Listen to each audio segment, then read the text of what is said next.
వైశాఖ పురాణం 2వ అధ్యాయం. నారద మహర్షి అంబరీష మహారాజుతో మరలా ఇలా పలికెను. అంబరీష మహారాజా, వినుము. విష్ణువుకు ఎంతో ఇష్టమైన మాసం అగుటచి మాధవ మాసమని వైశాఖమును అందురు. వైశాఖ మాసముతో సమానమైన మాసం లేదు.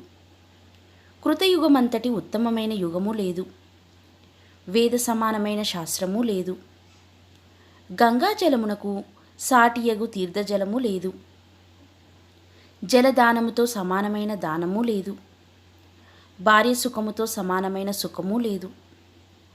వ్యవసాయము చేయుట వలన వచ్చు ధనమునకు సాటి అయిన ధనము లేదు. జీవించుట వలన వచ్చు లాభమునకు సమానమైన లాభము లేదు. నిరాహారముగా చేసిన తపమును మించిన తపము లేదు. దానము చేయుట వలన వచ్చు సుఖమునకు సాటి అయిన సుఖము లేదు. దయా సమానమైన ధర్మము లేదు. కంటితో సమానమైన కాంతియునూ లేదు. భోజన తృప్తితో సమానమైన తృప్తి, వ్యవసాయంతో సమానమైన వ్యాపారము, ధర్మ సమానమైన మిత్రుడు, సత్యసమమైన కీర్తి లేవు. ఆరోగ్యముతో సమానముగు అభివృద్ధి, శ్రీ మహావిష్ణు సముడైన రక్షకుడు, వైశాఖ సమమైన మాసము లేవని కవులు వర్ణించుచున్నారు. శ్రీ మహావిష్ణువుకు వైశాఖ మాసము మిక్కిలి ప్రియమైన మాసము. ఇట్టి మాసమును వ్రతమును పాటింపక వ్యర్థముగా గడిపినవాడు ధర్మహీనుడగుడు.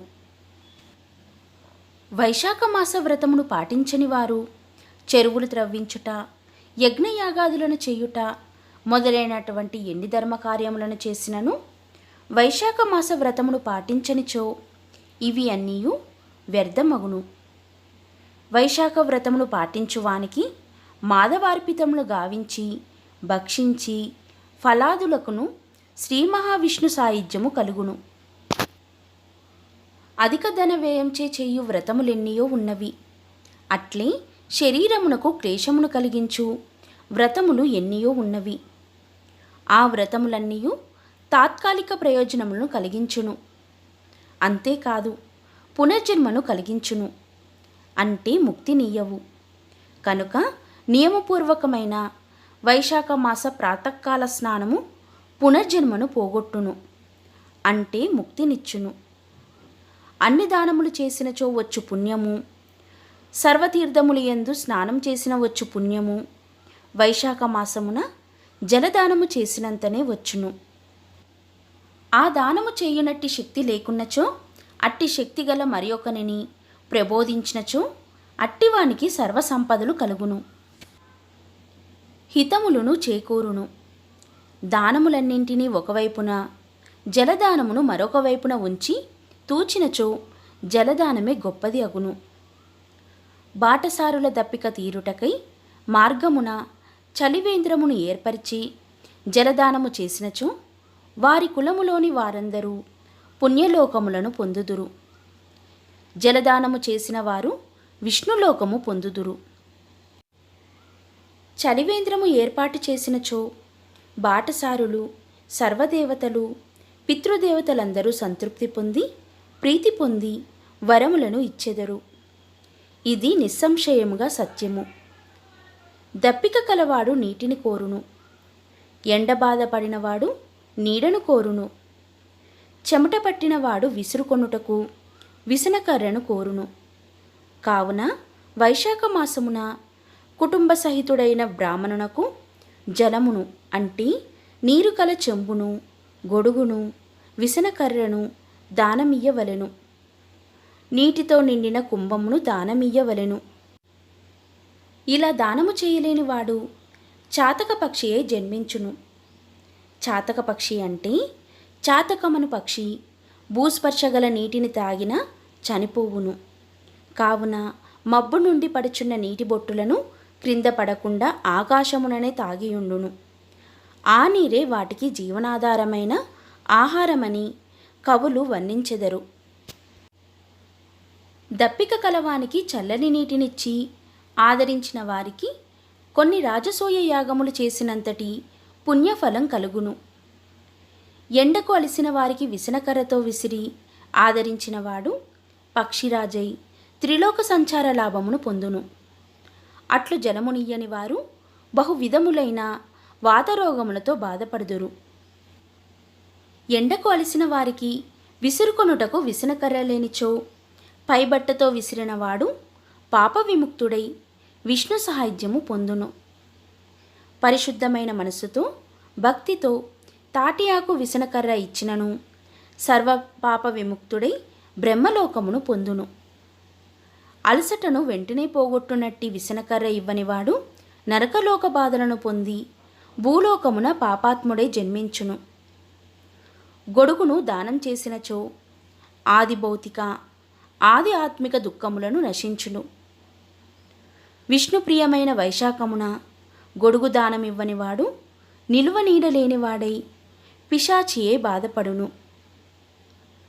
వైశాఖ మాసమున పాదుకలను దానమిచ్చినవాడు యమదూతలను తిరస్కరించి విష్ణులోకమును చేరును. మరియు ఇహలోకమున బాధలను పొందడు, సర్వసుఖములను పొందును.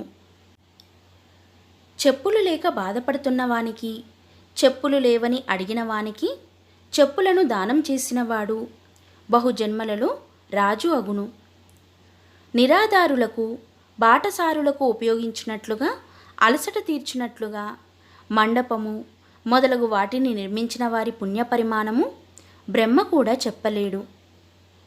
మధ్యాహ్న కాలమున అతిథిగా వచ్చిన వారికి ఆహారమిచ్చి ఆదరించినచో అనంత పుణ్యము కలుగును.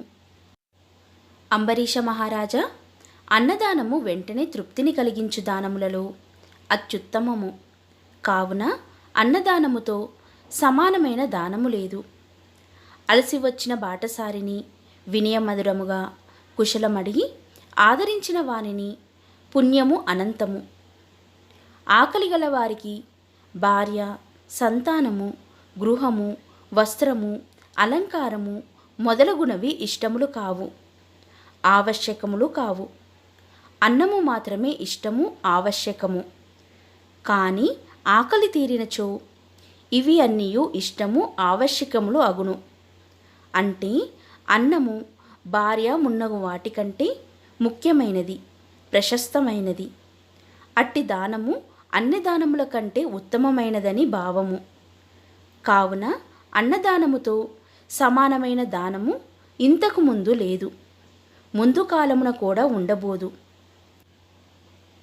వైశాఖ మాసమున అలసిన బాటసారికి జలదానము, ఛత్రదానము, వ్యజనదానము, పాదుకాదానము, అన్నదానము మొదలగు వాటిని చెయ్యని వారు పిశాచి అయి ఆహారము దొరకక తన మాంసమునే భక్షించునట్టి దురావస్థను పొందుదురు.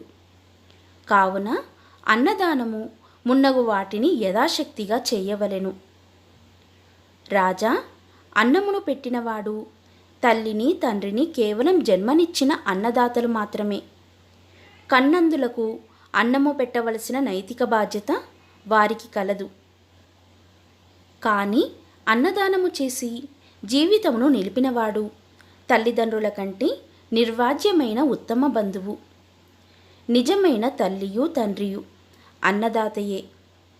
కావున అన్నదాత సర్వతీర్థ దేవతా స్వరూపుడు, సర్వధర్మ స్వరూపుడు.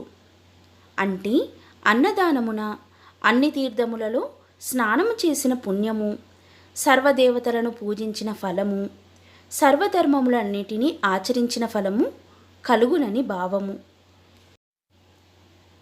వైశాఖ పురాణం 2వ అధ్యాయం సంపూర్ణం.